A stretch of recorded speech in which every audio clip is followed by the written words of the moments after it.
Running at night had always been our way of unwinding, me and my best friend Jay. We lived in a quiet suburban neighborhood, the kind where streetlights cast warm glows over manicured lawns and everyone knew each other by name. It was comforting, familiar, almost like a cocoon of safety wrapped around us. Or so we thought. That illusion shattered one fateful night when an ordinary run turned into something out of a nightmare story I still can't recount without feeling the icy grip of fear clutching at my chest. It started innocently enough. The air was crisp, carrying the faint scent of fallen leaves and damp earth as we set off from my house. Our usual route along the main road had grown too predictable, so we decided to mix things up. We'd take the wooded path that snaked through the forest, connecting two side roads before looping back to the main trail. It sounded adventurous, even fun, an opportunity to stretch our legs further and explore new terrain. But what began as a lighthearted jog soon morphed into sheer terror. About halfway through the wooded path, we first noticed footsteps. At first, they were distant, almost imperceptible beneath the rhythmic pounding of our sneakers against the dirt trail. But then they grew louder, more deliberate, matching every stride we took. When we sped up, the steps quickened. When we slowed to a walk, they mirrored us perfectly. My heart began to race, not from exertion this time, but from unease. "Do you hear that?" I whispered to Jay, trying to mask the tremor in my voice. He nodded, his jaw tightening as he glanced over his shoulder. The beam of my flashlight flickered nervously across the narrow path behind us, but there was nothing there, just empty darkness stretching endlessly into the trees. Yet the sound persisted, closer now, accompanied by a faint metallic clinking, like someone dragging a chain or tapping a knife against their palm. A cold sweat broke out on my skin as I realized how isolated we were. There were no houses nearby, no witnesses, just miles of dense forest swallowing us whole. Every shadow seemed alive, shifting unnaturally as if mocking our vulnerability. Jay tried to rationalize it. "Probably just another runner," he muttered, though his voice lacked conviction. But deep down, we both knew better. Something wasn't right. As we continued forward, the oppressive silence of the woods pressed down on us, broken only by the relentless echo of those phantom footsteps. Then came the branches. They swayed violently despite the absence of wind, their movements jerky and unnatural, as if invisible hands were bending them to watch us pass. One branch snapped loudly above our heads, sending a cascade of dead leaves spiraling toward the ground. I froze, my breath hitching in my throat. "Did you see that?" I hissed, pointing toward the tree line. Jay hesitated, scanning the darkness with wide eyes. "See what?" he asked, but his tone betrayed his growing panic. Our pace quickened involuntarily as we neared the edge of the forest, desperate to reach the relative safety of the well-lit road ahead. But just as we emerged onto the gravel path, relief was short-lived. Out of the corner of my eye, I caught a blur of motion, a dark figure darting into the trees with impossible speed. Its silhouette was hunched and distorted, moving with an agility that defied human capability. My stomach churned as I grabbed Jay's arm. "There. Did you see it? Something just ran into the woods?" His expression wavered between disbelief and alarm. "You're imagining things?" he insisted, shaking his head. "It's probably just an animal, but animals don't breathe like that." The sharp intake of air echoed through the stillness, ragged and labored, as if whatever or whoever it was had been sprinting for miles. Against my better judgment, I shone the flashlight into the forest. For a split second, twin pinpricks of crimson light reflected back at me, eyes glowing like embers in the darkness. Time seemed to stop. My blood ran cold as realization dawned. We weren't alone. Whatever was out there wasn't human. Jay swore under his breath, yanking me forward. "Let's go." "No." We didn't argue. Adrenaline surged through my veins as we bolted toward the main road, our feet pounding against the pavement. The world blurred around us, reduced to streaks of shadow and light. Each step felt heavier than the last, weighed down by the certainty that we were being hunted. Just as we approached the intersection, salvation within reach, a figure materialized out of nowhere. Standing in the middle of the road was a man clad in a black hoodie, his khaki pants torn and stained with dirt. His posture was casual, almost nonchalant, but his presence radiated menace. And then he laughed. It was a sound unlike anything I'd ever heard, high-pitched and grating, like nails scraping across a chalkboard. The noise sent shivers down my spine, rooting me to the spot. Slowly, deliberately, he turned to face us. His face was pale, almost translucent, his lips curled into a grotesque grin. But it was his eyes that haunted me, their emptiness, their lack of humanity. They stared straight through me, as if peeling away layers of flesh and bone to expose the fragile soul beneath. "Run!" Jay shouted, snapping me out of my paralysis. We sprinted with everything we had, leaving the man and his eerie laughter behind. But the laughter followed, echoing in our ears, taunting us. My legs burned, my lungs screamed for oxygen, but I couldn't stop. Not until we reached my driveway, not until the heavy wooden door slammed shut behind us. Only then did I allow myself to collapse, trembling uncontrollably as waves of nausea overwhelmed me. That night changed everything. We never spoke about it again, but the memory lingered, etched into my mind like a scar. To this day, I avoid running at night. Some fears are too primal, too visceral to ignore. And sometimes, the shadows really do hold secrets best left undisturbed. Running had always been my escape, a way to clear my mind and push my limits. But that evening it turned into a nightmare I still can't shake off. The events leading up to this moment were ordinary enough. Jay and I had stopped running together at night, after our unsettling encounter with the hooded figure on the dirt path. Since then, I'd taken up pet-sitting jobs to fill my evenings, including one for a hyperactive puppy named Izzy. It seemed simple enough: run her around the quiet rural neighborhood near a forest preserve, earn some pocket money, and keep myself in shape. What could possibly go wrong? It was just before dusk when I set out with Izzy for what I thought would be another routine run. The setting sun painted the treetops in deep orange hues, but shadows stretched unnaturally across the road, making everything feel darker than it should have been. The silence was oppressive, broken only by the rhythmic thud of my shoes against the pavement and Izzy's panting beside me. As we reached a stretch flanked by dense woods, something felt off. My instincts screamed at me long before I saw him. That's when Izzy froze. Her ears perked up, her tail tucked between her legs, and she let out a low whimper. Following her gaze, I scanned the tree line. At first, nothing seemed amiss, just the usual swaying branches in the breeze. But then, between two trunks, a face emerged. A man stood there, half hidden behind a tree. He was short, maybe in his 30s, wearing a thick jacket despite the mild weather, gloves covering his hands and a hat pulled low over his face. His eyes locked onto mine, unblinking, devoid of emotion. He might as well have been a statue carved from stone. I tried to dismiss it. "Probably just a hiker," I muttered under my breath, forcing myself to jog again. But my heart wasn't buying it. Every beat echoed in my chest like a warning drum. Seconds later, Izzy stopped again, her body rigid with fear. When I turned back, the man was closer, no longer hiding behind the tree, but standing at the edge of the woods, mere feet from the road. His head tilted slightly, studying me as if deciding whether I was worth pursuing. That's when the realization hit me. He wanted me to notice him. He wanted me to feel afraid. Panic clawed at my throat, but I forced myself to stay calm. Maybe if I ignored him, he'd lose interest. I quickened my pace, glancing over my shoulder every few steps. The woods appeared empty again, but relief was fleeting. Out of the corner of my eye, movement caught my attention. I whipped my head around, and there he was, charging straight toward me. In his hand gleamed a butcher cleaver, its blade catching the last rays of sunlight. Time slowed. My scream lodged in my throat as pure terror exploded through my veins.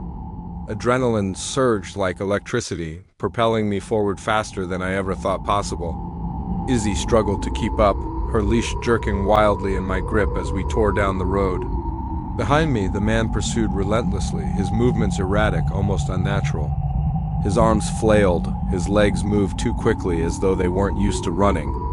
And yet, he gained ground with terrifying speed. But it wasn't until I realized he wasn't breathing that true dread settled in. I could hear my own frantic gasps, Izzy's panting, even the distant rustling of leaves, but not him. His footsteps thundered behind me, matching my pace perfectly, yet there was no sound of breath. Just an awful, suffocating silence beneath the pounding of his boots. It was as if he wasn't human, not entirely. Desperation drove me to zigzag through yards, hoping to lose him among the houses scattered along the route. My vision blurred. My legs burned with exhaustion, but I couldn't stop. Finally, I ducked behind a shed with Izzy, pressing ourselves flat against the rough wooden wall. For several agonizing minutes, I listened for any sign of pursuit. Silence. Slowly, cautiously, I peeked around the corner. There he stood, atop a hill, watching me. The cleaver dangled loosely from his hand, his chest rising and falling as though he'd simply stopped running. No rage twisted his features now, just that same blank, unsettling gaze.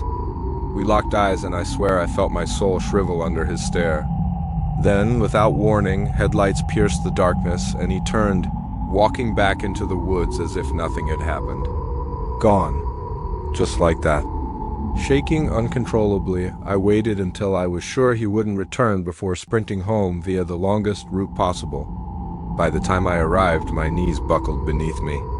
Exhaustion overwhelmed me, but adrenaline kept me upright as I checked myself for injuries. That's when I noticed it, a small cut on my palm shaped like a five-pointed star. It hadn't been there earlier. The sight sent chills racing down my spine. Was this some kind of message? A mark left by whatever or whoever that thing truly was? I didn't tell anyone about what happened, not the homeowner, not my parents. If I did, they'd never let me run alone again. Instead, I buried the memory deep inside, pretending it never occurred. But you can't outrun your own mind. Every time I passed that stretch of forest, I heard whispers carried on the wind, faint but unmistakable. They called to me, taunting me, reminding me that I hadn't escaped completely unscathed. And so, life went on, or at least it tried to. But the memory lingered, haunting my dreams and shadowing my waking hours.